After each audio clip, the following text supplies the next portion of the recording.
sudah sedemikian baik itu salah satunya adalah atas kontribusi Bapak. Terima kasih Pak. Sama-sama.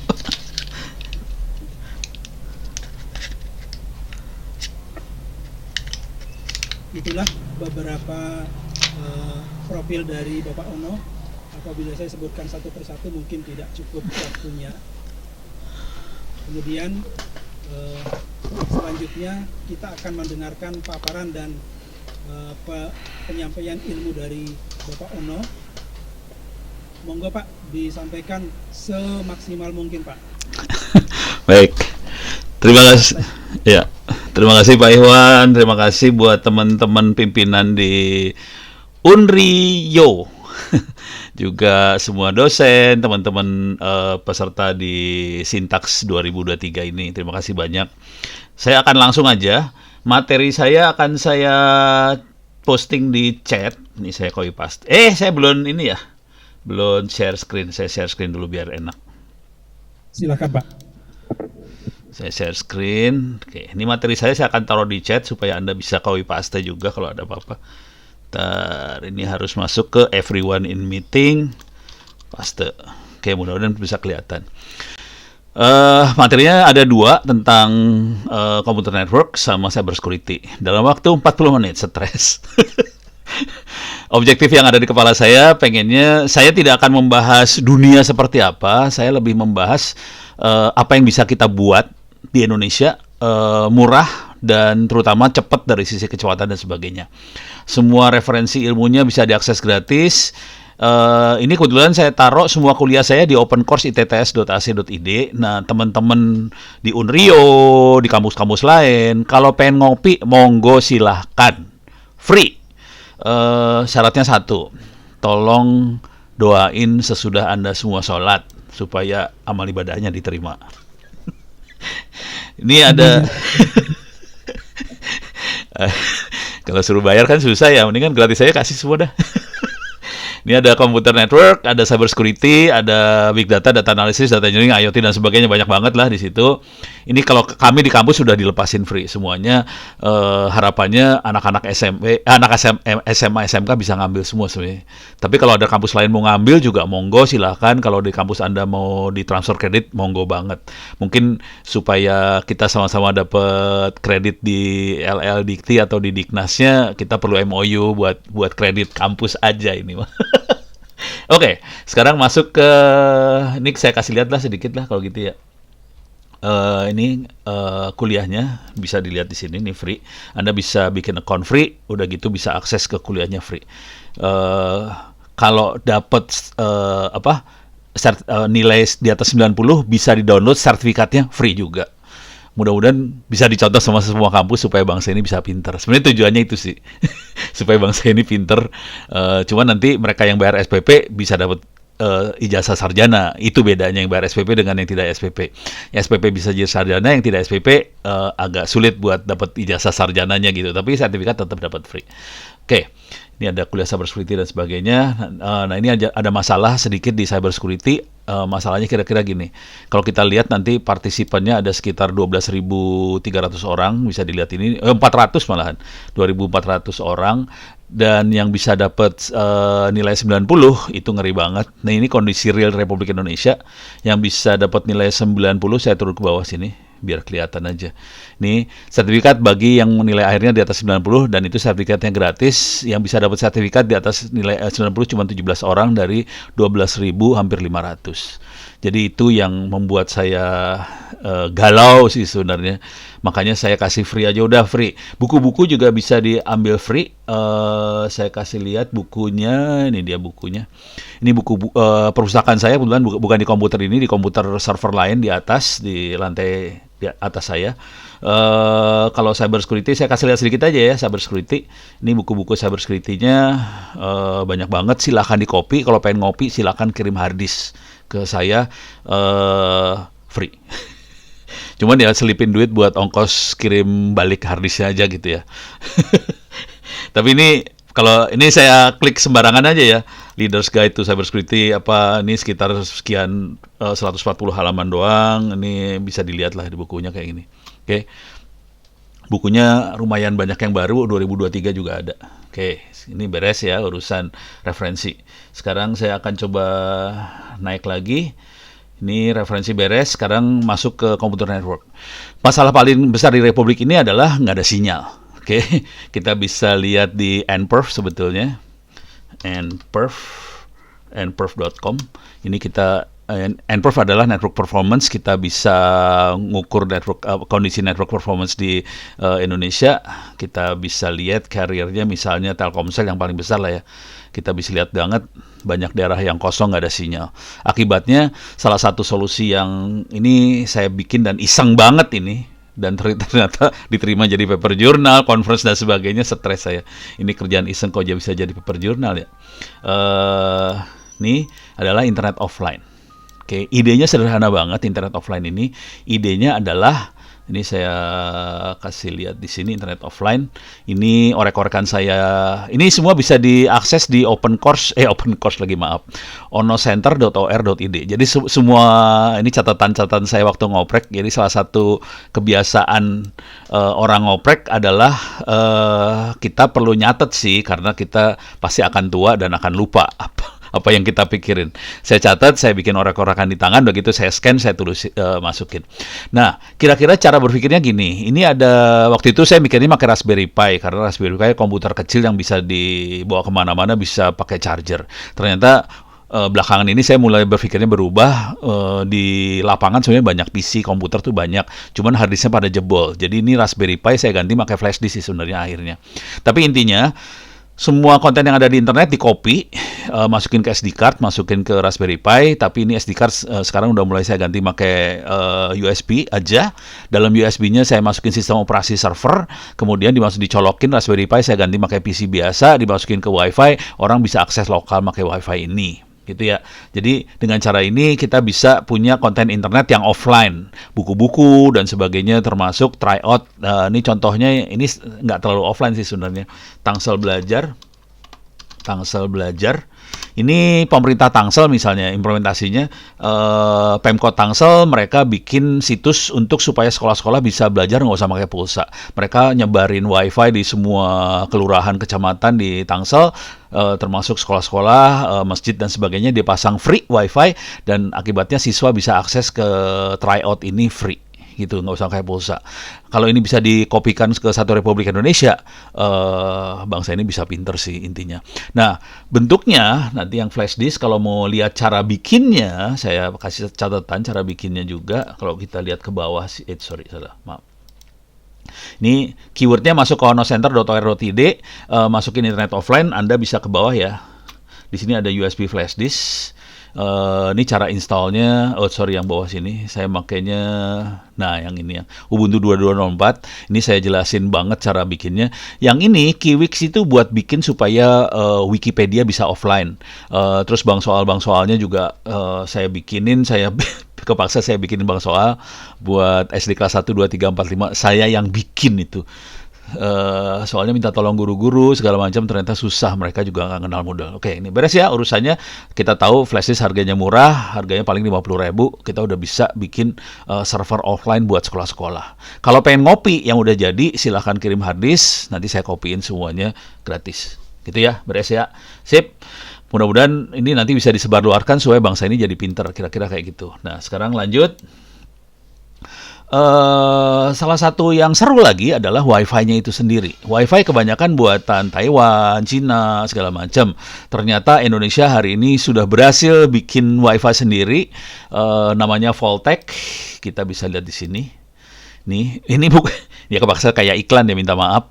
Tapi ini satu-satunya yang buat outdoor jarak jauh. Buatan Republik Indonesia ya ini. Tapi mereka belum TKDN-nya belum sampai 100%. Saya mulai ngajarin mereka bikin sistem operasi segala macam supaya Wi-Fi-nya bisa, sistem operasinya buatan Indonesia. Sekarang ini sistem operasinya masih buatan luar.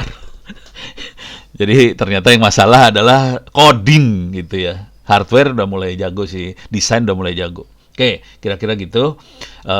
Mereka sudah bisa bikin sendiri. Oke, lanjut. Salah satu yang seru juga adalah bagaimana kita bisa bikin sambungan Wi-Fi jarak jauh. Oke, catatannya ada di wiki saya, cuman saya akan kasih lihat cuplikan buku saya. Ini bukunya udah dimasukin ke Andi sih sebenarnya. Saya kasih lihat di sini aja. Sorry, salah klik. Nah ini dia. Eh, Oke, ini sambungan wireless Manado Ternate Talaut ini dilakukan oleh, bener kan? Salah klik. Ini susahnya kalau main demo tuh langsung kayak gini. Dilakukan oleh teman-teman di Infotech Global Network, Pak Insan Balandatu, Pak Nielsen Asa dan sebagainya. Ini sambungannya mereka. Asal tahu aja, ini jaraknya sekitar 300 km dari Manado sampai Ternate ini 300 km. Kita pakai pulau di tengah ini sebagai relay dan mereka juga punya sambungan ke Talaut. Saya kasih lihat sedikit. Rata-rata kecepatan sekitar 100 Mbps antar pulau. Ini relay yang ada di pulau tadi, di tengah pulau itu. Ini untuk bikin sambungan ini mereka butuh waktu sekitar seminggu buat ngarahin antena itu, dan semua listrik yang jadi masalah solusinya pakai solar cell dan sebagainya. Ini di Ternate-nya, di Halmaheranya. Oke. Kemudian yang ini di Bunaken. Oke. Dan ini gambaran sambungan di teman-teman di Banten. Mereka juga punya sambungan lumayan gede Banten. Mereka sampai ke Lampung dan sebagainya. Radionya ini Banten. Radionya kira-kira bentuknya kayak gini. Ini sambungannya di Ini waktu ngangkat tower. Ini ininya mereka, pusatnya mereka. Nama ISP-nya namanya AwiNet. Awi itu kalau dalam bahasa Sunda bambu. Pokoknya kalau anak-anak di lapangan suka iseng banget ngasih nama yang aneh-aneh. Oke, lanjut. Ini beres. Nah, yang seru lagi, perkembangan yang lebih lanjut di Republik ini adalah fiber. Karena fiber optik harganya murah hari ini, sekitar Rp800. Bukan ribu ya, Rp800 per meter. Akhirnya mulai banyak sekali yang mulai pakai fiber optik di desa-desa hari ini. Saya kasih lihat beberapa foto-foto implementasi. Ini ada catatannya, ada di Ono Center ORID. Silakan masuk, kata kuncinya RT RW Net Infrastruktur. Nanti kita bisa lihat sambungan fiber optik ke desa-desa. Yang ini yang paling atas, fiber optik ini rekaman di YouTube, teman-teman sharing bagaimana caranya menyambungkan fiber optik di RT RW Net di desa dan sebagainya. Ini adalah contoh di Kasepuan Cipta Gelar, itu fotonya yang tadi juga masuk Cipta Gelar kategorinya. Nah, ini waktu mereka nyambungin fiber optik di Cipta Gelar. Cipta Gelar ini kira-kira sekitar berapa ya? Sejam 2 jam dari Sukabumi lah, kira-kira kayak gitu. Masuk ke hutan, saya udah pernah ke sana. Off-road banget. Ini udah kayak republik sendiri karena pemerintah tidak masuk sih sebenarnya kategorinya. Mereka harus bikin listrik sendiri, mereka harus bikin internet sendiri, mereka harus bikin TV kabel sendiri, semua sendiri. Mengagumkan sekali. Jadi ternyata desa itu bisa jadi republik sendiri karena kita bisa buat semuanya sendiri. Oke. Dan ini benar-benar buat sendiri loh, hati-hati. Ini topik yang selanjutnya. Adalah IoT yang juga menarik, terutama di perikanan, udang terutama, dan pertanian. Ini contohnya adalah yang di udang dilakukan oleh teman-teman di Pemalang, Mbak Erni sama Mas Andri Johanri. Ini contohnya mereka harus masang IoT buat ngontrol tambak udang. Ini kira-kira kayak gitu. Dan ini orderannya lumayan banyak, terutama udang ya. Karena udang kan kalau rugi miliar. Jadi mendingan mereka invest di IoT yang harganya beberapa juta daripada dia rugi miliar. Ya udah, invest.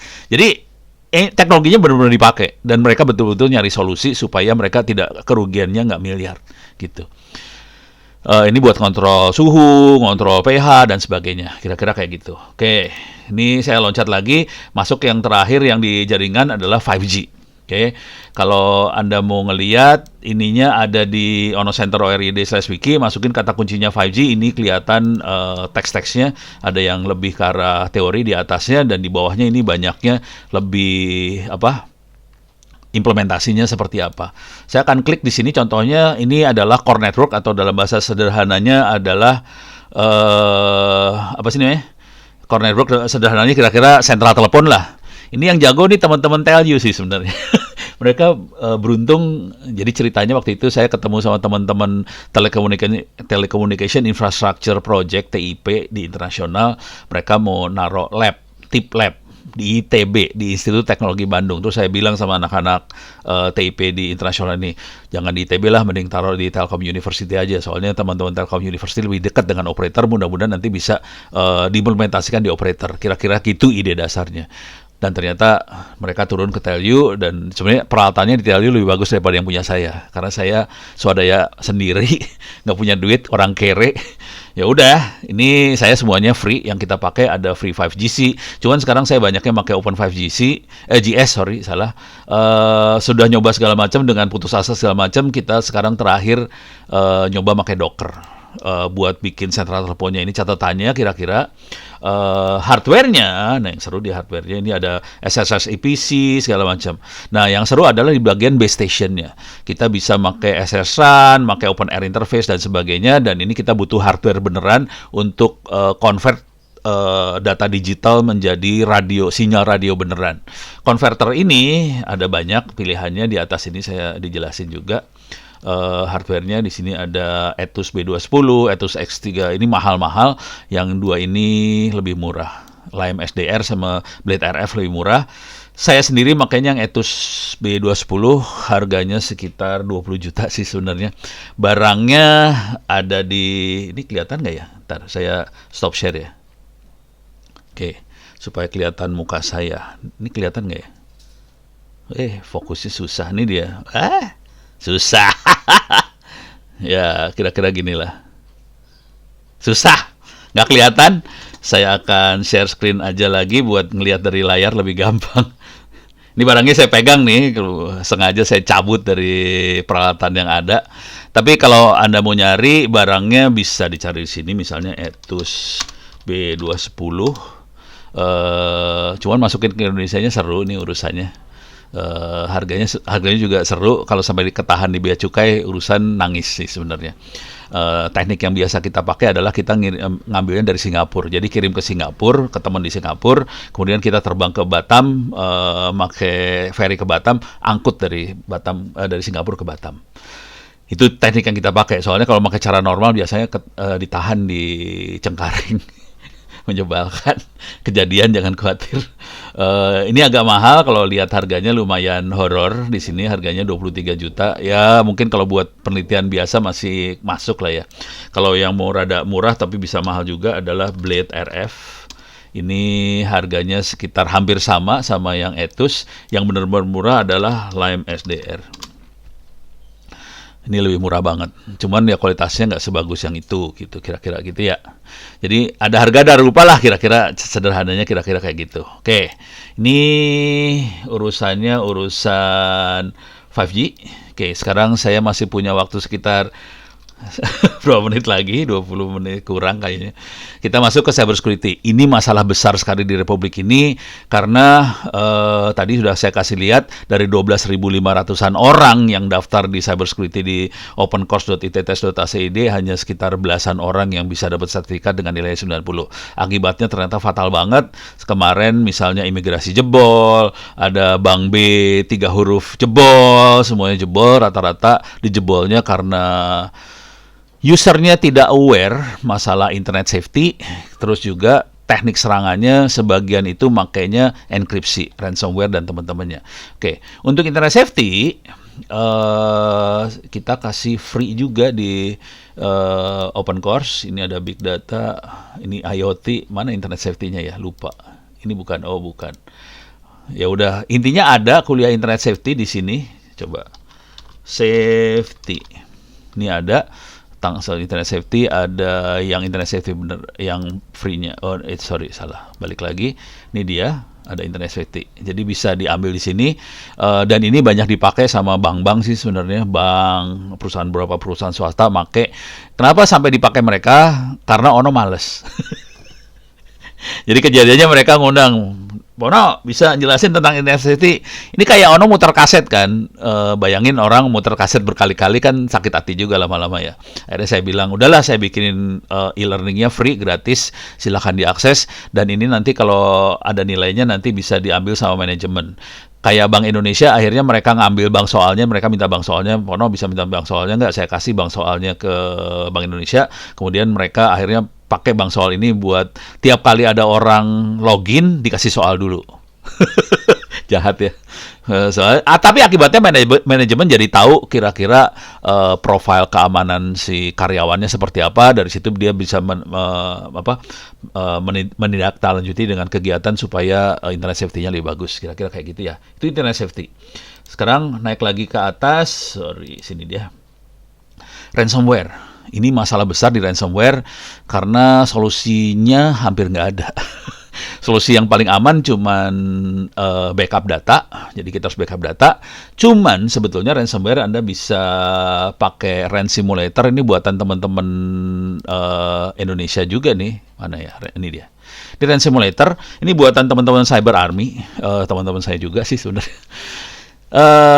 Ini horror, ransomware. Anda bisa simulasiin ransomware ini, kemudian kita lepasin Ran Simulator ini ke kampus atau corporate segala macam, melihat kesiapan orang menghadapi ransomware ini.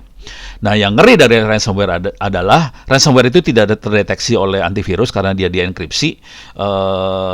Contohnya inilah, ini saya kasih lihat email saya, ini yang uncheck itu adalah email yang dienkripsi. Kalau saya klik, dia berubah jadi tes karena enkripsinya udah saya buka, tes. Kalau email aslinya kira-kira gini, kalau kita view source, oke, ini dia source-nya. Saya gedein ya, view plus. Ini saya kasih lihat source-nya. Dengan kondisi dienkripsi bentuknya kayak gini sih. Jadi bikin PHP message nggak bisa dilihat sih sebenarnya.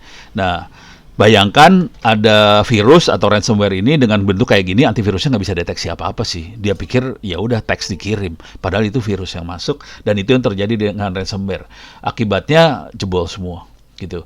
Jadi sarannya, salah satu solusinya adalah pakai ransomware attack simulator ini. Kita pegang control panelnya, kita bisa lihat user mana yang abai, user mana yang kepo, ngeklik, jebol, kelihatan semua. Dan yang ngeri dari itu semua adalah semua file komputer itu bisa diambil sama control centernya, dan kita bisa yang lihat file yang ada di komputernya user. Dan ini yang terjadi dengan hacker yang beneran yang menjalankan ransomware. Jadi kalau jadi ini penelitian yang dilakukan sama teman-teman Cyber Army sih, kira-kira kayak gitu. Masalah yang sama juga terjadi dari hal intrusion detection system. Jadi mendeteksi serangan yang masuk. Kita harus, biasanya intrusion detection system ada beberapa seperti Snort dan sebagainya. Mereka deteksi payloadnya atau paketnya akan ada payloadnya berupa teks. Kalau teks masih gampang kita deteksi. Yang jadi masalah sekarang payloadnya semua rata-rata HTTPS, semuanya dienkripsi, kita nggak bisa lihat apa yang jalan di atas payload itu. Nah, ini masalah besar. Kita mau nggak mau mainan AI machine learning untuk deteksi apakah ini trafficnya traffic attack, serangan, atau trafficnya traffic normal. Jadi ini akhirnya mau nggak mau yang namanya machine learning AI bergabung dengan cyber security. Mau nggak mau kepaksa. Jadi orang-orang cyber security kepaksa belajar AI sih hari ini. Saya juga belajar AI kepaksa. Ya sebenarnya hobi sih dari dulu AI. Kalau saya kebetulan hobi. Nah, untungnya kalau kita udah mainan AI beneran kayak gitu, ya untungnya kita juga bisa masuk bidang-bidang lain. Kayak kemarin saya akhirnya kepaksa ngajarin teman-teman di Dirjen Anggaran Departemen Keuangan untuk pakai AI buat analisa data mereka. Padahal saya awalnya sih karena iseng-iseng yang cyber security ini main AI seperti blokir spam. Nah, khusus untuk mendeteksi serangan, salah satu, kalau kita ngerti yang namanya machine learning AI kan kita butuh banget yang namanya data training. Nah, data training ini kita bisa ambil free dari Canadian Institute for Cybersecurity di University of New Brunswick di Kanada. Kita bisa masuk ke datasetnya dan kita ambil datasetnya dan kita bisa eksperimen di situ. Ini ada banyak sekali dataset. Ada IoT dataset, DNS, IDS dataset, segala macam bisa kita ambilin dan kita bisa mengembangkan algoritma untuk mendeteksi anomali yang terjadi di masing-masing ini IoT dan sebagainya bidang tadi ya. Jadi silakan diobok-obok ini, dan ini merupakan riset yang lumayan nggak lumayan banyak bisa menghasilkan output sih yang ini karena udah menggabungkan beberapa ilmu jadi satu ya, ilmu cyber security digabungkan dengan machine learning, ya udah bodoh lah keluarnya. Salah satu lagi yang lain gabungan dengan machine learning adalah misalnya, tapi ini udah agak lama, misalnya drone emprit lah, drone emprit. Kalau ini kan bukan ke ini ya. Kalau drone emprit bukan ke data paket yang di lapangan, lebih di level aplikasi. Ini foto ini harusnya nggak boleh keluar sih, tapi ternyata keluar.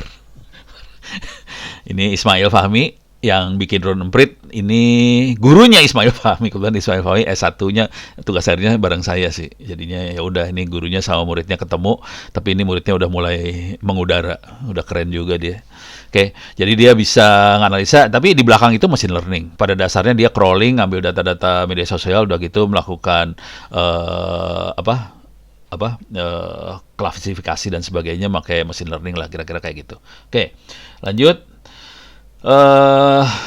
Ini udah kelihatan deteksi encrypted data menggunakan machine learning.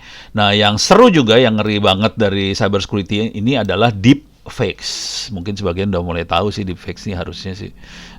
Cuman kalau mau iseng, sarannya dicobain. Ngeri sih. Bisa dilihat di YouTube di fakes, sudah gitu ngelihat efek yang terjadi, misalnya yang seperti ini, kita bisa ngambil gambarnya Putin atau Obama, udah gitu kita ngomong gambarnya Obama Putin ini bisa gerak-gerak ngikutin apa yang kita mau, kira-kira gitu. Nah, ini orang aslinya, yang ini Obama bohongnya gitu ya. Yang seru dari deepfakes ini, bayangkan tahun depan 2024 bulan apa ya, Februari atau Maret, lupa lah saya, kita akan ada pemilu. Ini jadi menarik sekali untuk dieksperimenkan, tapi jangan dieksperimen serius banget, bahaya banget soalnya ini bisa bikin kacau, dan ini urusannya udah serangan di pemilu. Orang jujur kalau saya ngelihat banyak orang-orang partai ini berusaha melakukan serangan ke partai tetangga, dan mereka kadang-kadang menghalalkan segala cara, termasuk deepfakes ini bisa dipakai. Saya pernah nyoba, terutama yang audio, kebetulan kan banyak. Jadi training data untuk muka, training data untuk audionya pimpinan Republik, orang-orang partai segala macam, audionya cukup banyak bertebaran di internet, dan kita bisa pakai itu untuk training data. Waktu itu saya cobain dengan, minta maaf nih, audionya Pak Jokowi. Saya ngomong, keluarnya suara Pak Jokowi, bener bisa. Bagaimana itu bisa kita lakukan? Nggak susah juga sih sebenarnya. Kalau mau cari colongan source code-nya, bisa nyolong di GitHub, oke. Bisa masukin deepfakes di sini. Nanti, harusnya jangan pakai spasi sih, kalau mau banyak hasilnya. Ya udah, ini kelihatan ada banyak sekali source code deepfakes, kebanyakan Python. Oke, coba kalau nggak pakai ini biasanya lebih banyak lagi. Disambungin gini lebih banyak biasanya. Itu kan 1.300 sekarang. Oke. Jadi source code-nya banyak, bisa dicobain, bisa yang face swap, bisa juga yang audio, bisa bisa dieksperimen segala macam. Dan ini menarik buat tahun depan. Satu lagi mungkin, coba nanti bukan pembicaraan yang lain akan ngomong soal yang AI gini, karena ini saya lebih ke arah cyber security ya. Cuman tolong hati-hati mainan kayak ginian, kalau dilepas beneran resikonya tinggi, kira-kira gitu. Oke. Yang terakhir adalah penanganan insiden cyber, dan ini bermasalah banget karena Republik ini jebol. Anda bisa ngelihat di cyber security di sini, catatan saya tentang cyber security, dan kemarin waktu teman-teman, paling gampang inilah ngelihatnya ya. Silakan search misalnya slot sites Go ID misalnya. Mudah-mudahan keluar nih. Nah, ini image lagi dikeluarin. Ini langsung slots. Tapi ini kelihatan adalah menlh.go.id, pangkep Go ID kena judi semua. Ini kalau kita slot. Kalau mau gila juga bisa gacor lah. Jadi kondisi real Republik Indonesia jebol sih semuanya. Ini mataramkota.go.id kena gacor apa segala macam. Jadi slot gacor apalagi kena semua kita, dan cara mereka bereaksi kebanyakan salah. Akibatnya kemarin sama teman-teman di Dinas Kominfo Tangerang Selatan, kita akhirnya bikin buku penanganan insiden cyber. Mudah-mudahan nanti bulan September akan terbit. Udah diterima buat dicetak sama teman-teman Andi Offset di Jogja, sebelahnya kampus ini. Mudah-mudahan nanti akan terbit September ini. Nah, kira-kira salah satu yang perlu banget itu kan di proses ini ada Plan Do Check Act. Salah satu check act-nya mungkin kita perlu belajar bikin yang namanya SOC, Security Operation Center, bisa pakai Wazoo dan sebagainya. Itu diterangkan di buku ini, ada di wiki saya juga. Kalau mau ngelihat, nah ini Wazoo itu bagian dari SIM, Security Incident Event Monitoring. Nah ini bentuknya kayak gini lah kira-kira. Jadi kita bisa ngelihat statistiknya apa segala macam, dan kita bisa identifikasi kalau terjadi suatu anomali di jaringan kita. Jangan sampai ini terjadi, dan ini bagian riset yang seru banget. Karena ternyata banyak orang nggak sadar. Aduh, ngeri sih kalau Anda tahu di lapangan, benernya ngeri banget. Jadi kebanyakan pimpinan nggak nyadarin bahwa internetnya tuh jebol. Menganggap internet kalau udah diinstal pasti amannya. Ya, ternyata nggak seperti itu sih kenyataannya. Oke, barangkali saya tutup sampai sekian dulu. Saya kasih ini kontak saya kalau ada apa-apa. Coba saya tulis dulu, ini saya lupa nulis kontak saya sebelum saya kasih kembali ke moderator ya. Kalau ada apa-apa silakan hubungi saya. Ini kontaknya Indonet ID. Atau kalau di kampus bisa juga ke sini ono@itts.ac.id.